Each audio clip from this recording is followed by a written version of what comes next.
안녕하십니까. 미래에 대한 행동 이대순입니다. 4월 15일 21대 총선이 있었습니다. 아마 시청자 여러분들도 그 결과는 이미 알고 계실 겁니다. 그 결과에 어떤 분들은 환호작약하고 어떤 분들은 실망하시고 그랬을 겁니다. 한번 결과를 한번 정리해 보겠습니다. 더불어민주당이 163석을 얻었습니다. 반면에 이제 미래통합당은 84석, 정의당은 1석, 지역구 현황입니다. 무소속이 5명이 나왔습니다.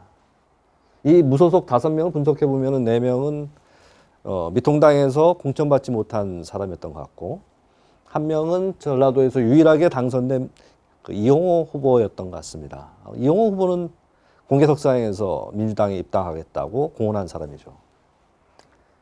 한편 이제 지역구 말고 비례는 미래한국당이 19석, 더불어시민당이 17석, 정의당이 5석, 국민의당이 3석, 열린민주당 3석 이렇게 되어 있습니다. 전국적으로 분포를 보면은 미래통합당은 이 대구, 경북, 경상도, 영남권에 몰려 있는 것을 저희가 확인할 수 있습니다. 나머지는 뭐 서울을 비롯해서 대부분 지역은 민주당이 전부 다 파랗게 돼 있는 걸로 봐서 이 의석수가 말해주듯이 상당한 의석차로 지금 선전한 것 같습니다. 의석 분포를 한번 보겠습니다. 총 300석입니다. 소위 이제 비례까지 합치게 되면은 그 더불어민주당이 180석 또는 183석이 될 겁니다. 이 열린민주당이 거기 합쳐지는지 마는지 따라 좀 달라지겠습니다만은 이 결과를 놓고 보면은 사실 역대 아마 이렇게 여당이 이렇게 압승한 적이 있었는지 180석 같으면은 사실은 개헌을 제외하고는 무엇이든 할 수 있는 수치입니다. 특히 국회 선진화법에 따른 패스트트랙조차도 여당의 결정에 의해서 할 수 있는 수치죠. 법률안 뭐 물론 다 가능합니다. 근데 이 결과를 지금 여당 입장에서 무조건 좋아해야 되는지 한번 짚어보겠습니다. 이거는 지난번 지방자치단체장 선거 결과입니다. 광역 위주로 일단 표시해봤습니다.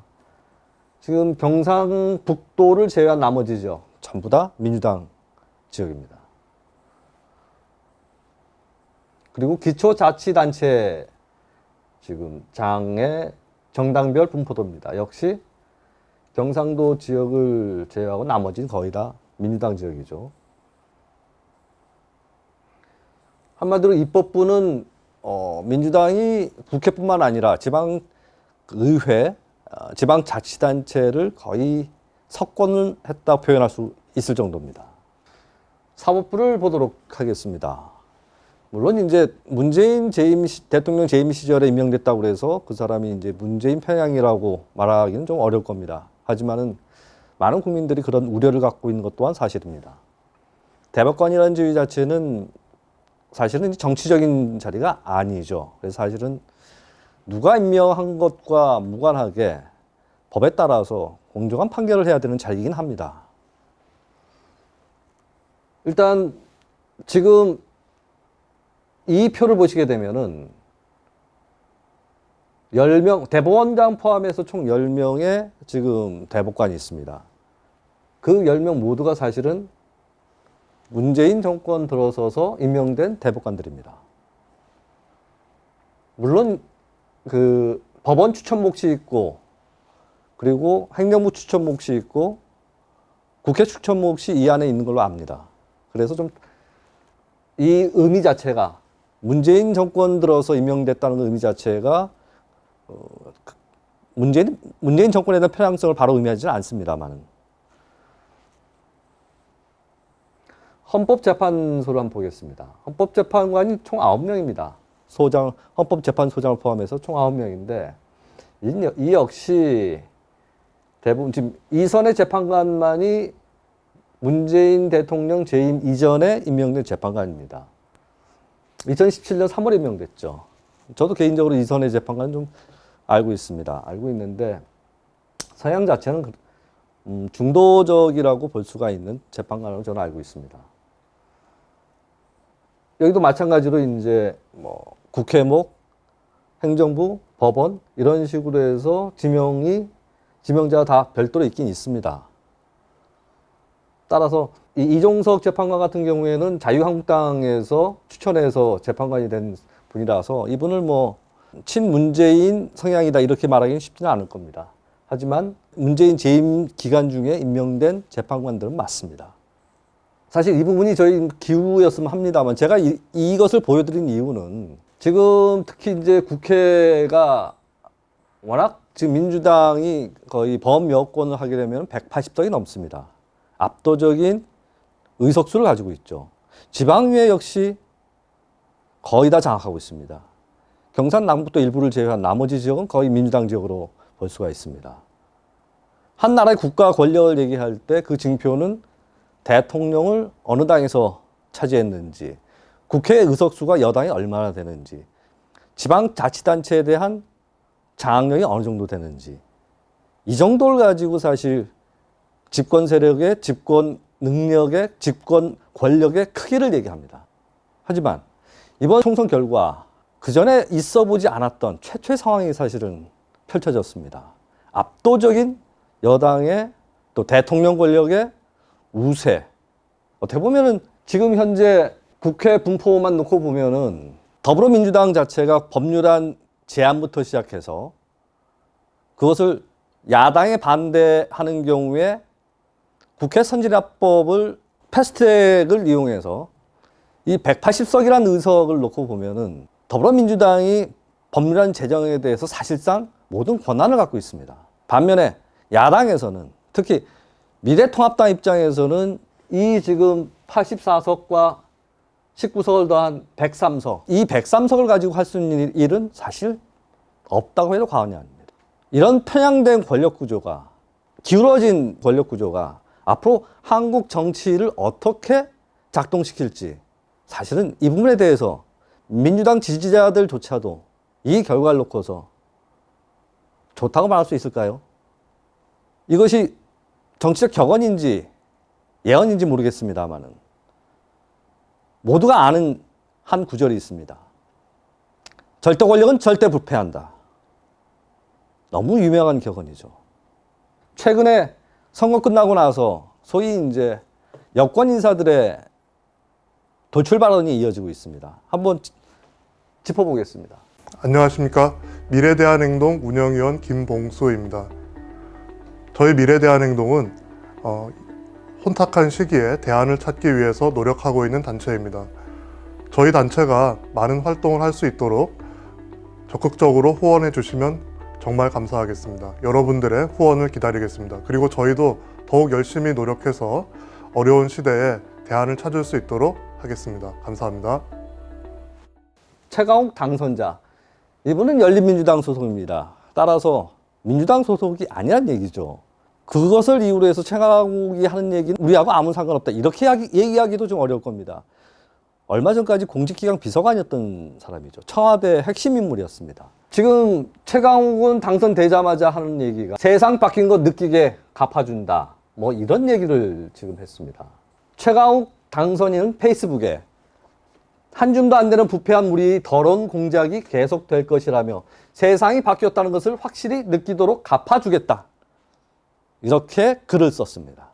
참 듣기에는 여러 가지 뉘앙스가 있겠습니다만 이 보도에 보면은 이어지는 얘기가 결국 검찰개혁과 언론개혁을 약속드렸다. 최소한 저 사악한 것들보다 더럽게 살지는 않았다고 했습니다. 여기서 저 사악한 것들 앞의 내용과 연결시켜보면 결국 검찰과 언론을 지적하는 것 같습니다. 그래서 자기는 그 사악한 것들의 개혁을 약속했다. 이런 얘기겠죠. 또 이 열린민주당에서는 선거 직후에 또 재밌는 현상이 있었습니다. 비례순번 13567 사퇴하라. 참 보기에도 민망한 얘기입니다. 사실 국민들이 열린민주당에게 비례대표 투표를 할 때는 열린민주당에서 발표한 비례대표 명단을 보고 거기 따라서 결정해서 투표를 한 겁니다. 그런데 선거가 끝나고 나서 앞에 사람들 다 그만둬라. 왜? 김의겸, 황희석, 이 사람들을 국회의원 시켜야 되겠다. 그것이 열린민주당의 원래 의사였다면은 이 사람들을 앞번호에 배치를 했어야 됩니다. 그런데 그렇게 하지 않고 지금에 와서 13567번 사퇴하라. 이렇게 요구하고 있습니다. 어떻게 보면 민주주의의 가장 기본을 흔드는 행위죠. 물론 열린민주당은 민주당이 아니긴 합니다. 하지만 김의겸 이 사람은 청와대 대변인이었죠. 황희석 법무부 인권국장이었습니다. 시인에 대해서 그 사람이 친노 시인이다 이렇게 표현하는 것이 적절한지 모르겠습니다만은 많은 사람들이 김정란 시인이 문재인 지지를 위해서 활동한 것을 알고 있습니다. 그런 김정란 시인이 이런 얘기를 합니다. 눈 하나 달린 것들, 대구 독립해 일본 가라. 저는 이 글이 이 김정란 시인의 페이스북에 지금 올라왔다는 건데, 참 어떻게 이런 표현을 할 수 있을까 싶습니다. 적어도 이 사람은 글을 써서 글 쓰는 게 직업인 사람 아닙니까? 그런데 시인이라는 사람이 소셜미디어에 대구는 독립해서 일본으로 가시는 게 어떨지라는 게시물을 올렸다가 비판을 받자 급히 삭제했다는 거죠. 지난 16일 페이스북을 통해서는 대구는 독립해서 일본으로 가시는 게 어떨지 소속 국회의원과 지자체장들 거느리고 라며 귀하들의 주인 나라 일본, 다카키 마사오의 조국, 일본이 팔 벌려 환영할 것이라고 밝혔다. 물론 페이스북이라는 게 개인 공간이기도 합니다만은 단순히 자기 일기를 쓰는 것과는 사뭇 다릅니다.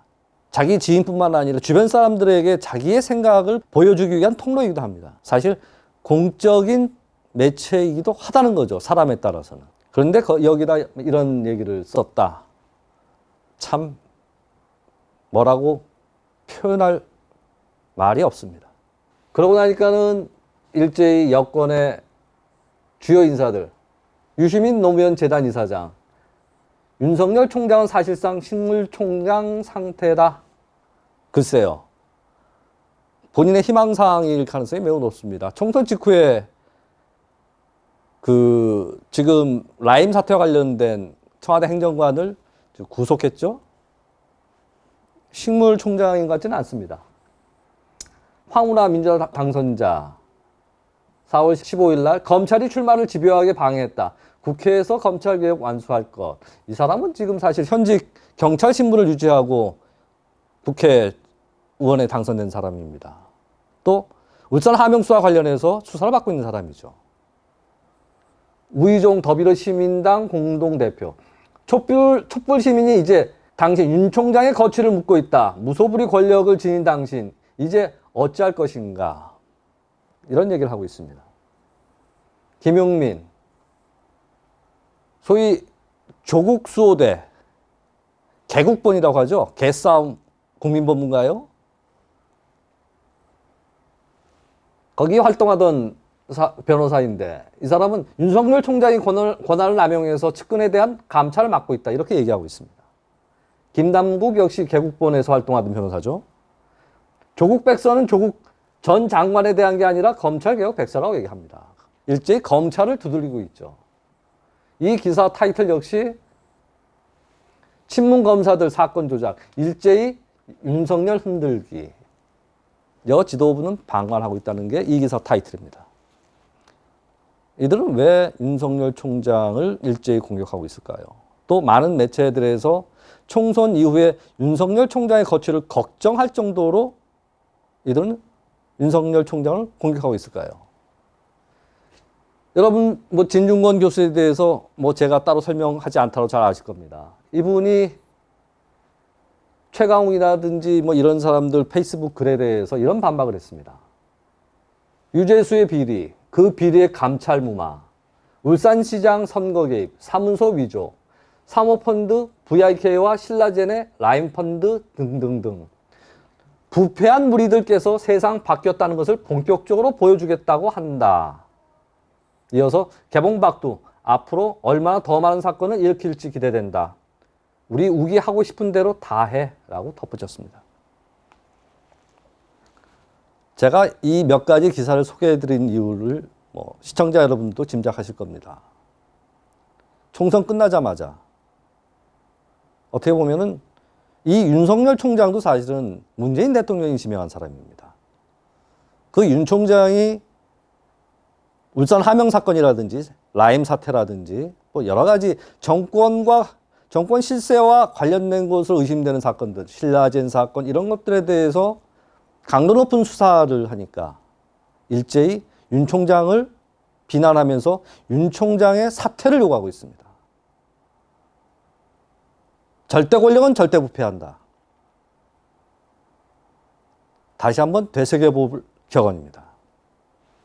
자, 지금 이 상황에서 야당은 어떻게 하는 것이 국민들을 위한 것인지 곰곰이 생각해 봐야 될 것입니다. 절대 권력이 절대 부패했을 때 국민들이 의지할 그 무언가가 있어야 됩니다. 따라서 지금 국회에서 야당이 21대 국회에서 야당이 법률을 만들거나 상대방의 법률을 저지하거나 이런 기능 자체가 불가능해진 상황에서는 어떻게 입법 활동을 하는 것이 국민들한테 희망을 주는 입법 활동이 될까요? 절대 권력은 절대 부패한다. 그러길 바라지 않습니다만은 그런 결과가 왔을 때 국민들이 안심할 수 있는 그런 틀을 만들어 놓는 것, 그것이 지금 야당 몫일 겁니다. 감사합니다. 수고하셨습니다.